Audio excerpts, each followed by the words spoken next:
BFM Business, BFM Bourse. Les réponses aux questions. Cette autre question, il s'appelle Mathieu, une question que tous les Français se posent évidemment en ce moment et on la reçoit régulièrement cette question. Alors on va picorer dans celle de Mathieu, dans le message de Mathieu qui nous a envoyé sur notre adresse bfmbourse@bfmbusiness.fr. La hausse des taux va-t-elle impacter les prix de l'immobilier ? Bon, est-ce que vous avez une réponse ? J'aimerais bien l'avoir. Il est évident qu'il y a des incidences. D'abord, il y a une première incidence.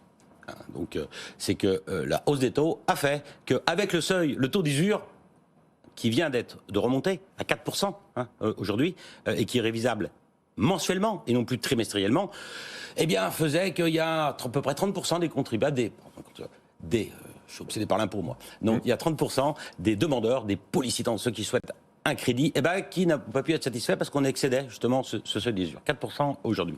Donc ça c'est le premier impact. Deuxième impact, j'ai fait un petit calcul, parce que j'ai eu cette question récemment aussi par un de mes clients, c'est une question que beaucoup de gens se posent. Il y a un an, on avait à peu près des taux à 1%. Sur 20 ans de crédit, pour quelqu'un qui gagne 1 500 €, qui pourrait affecter 1 500 € en remboursement de crédit, sur 20 ans, à 1%, il pouvait emprunter 320 000 €, un peu plus, 325 000. Aujourd'hui, à 1 500 € de charges mensuelles, sur 20 ans, la même durée à 3%, c'est 55 000 € en moins. C'est 270 000 € au lieu de 325 000. 55 000 € en moins. Alors bien sûr, c'est un impact. Parce qu'à Paris, c'est quoi ? Plus de 5 mètres carrés, 5 mètres 50 si on a 10 000 € de mètre carré en moins. Et puis en province, c'est pareil. Donc on restreint le champ du possible. Donc il y a deux impacts. Le premier, restriction au crédit. Faut regarder avec ce taux d'usure. Puis deuxième impact, on achète une surface qui est inférieure. Et est-ce que ça correspond naturellement à ses besoins ? C'est la vraie question qu'on doit se poser. Et du coup, la question de Mathieu, c'est est-ce que du coup les prix de l'immobilier vont baisser du fait de ces hausses de taux et de leurs impacts que vous venez de décrire ? Les prix de l'immobilier commencent à amorcer. Moi, ça fait un petit moment que je dis que les prix sont trop forts, puisqu'ils sont décorrélés. Le prix du foncier est décorrélé du revenu disponible. Et donc ça, c'est un point que je trouve qui n'est pas assez mis en avant. Mais néanmoins, on a besoin de se loger. Donc les prix commencent à chuter légèrement. Est-ce que cette année, la chute va s'accentuer ? Je ne le sais. Mais tout ce que je sais, c'est que c'est plus compliqué d'acheter aujourd'hui parce que les taux sont plus hauts. Ça, c'est une certitude. Est-ce l'amorce d'un changement ? Personnellement, les cycles sont longs. Je pense que oui. Mais ça sera progressif et lent.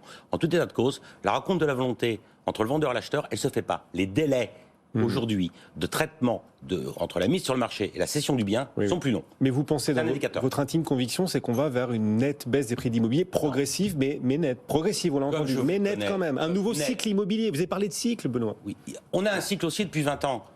Il n'y a pas d'effet miroir. On ne va pas encore avoir 20 ans de hausse. Ou alors, tous les Parisiens ils vont se loger dans 15 mètres carrés. C'est plus possible. Qu'est-ce qu'il faut pour pouvoir acheter un actif immobilier aujourd'hui ? Quel est le revenu qu'il faut avoir si on n'a pas d'aide personnelle ? Moi, je vais vous le dire. Pour se payer 50 mètres carrés à Paris, il faut avoir un revenu de 150 000 €. Combien de Parisiens ? Moins de 0,10%. Il n'y a pas une anomalie là ?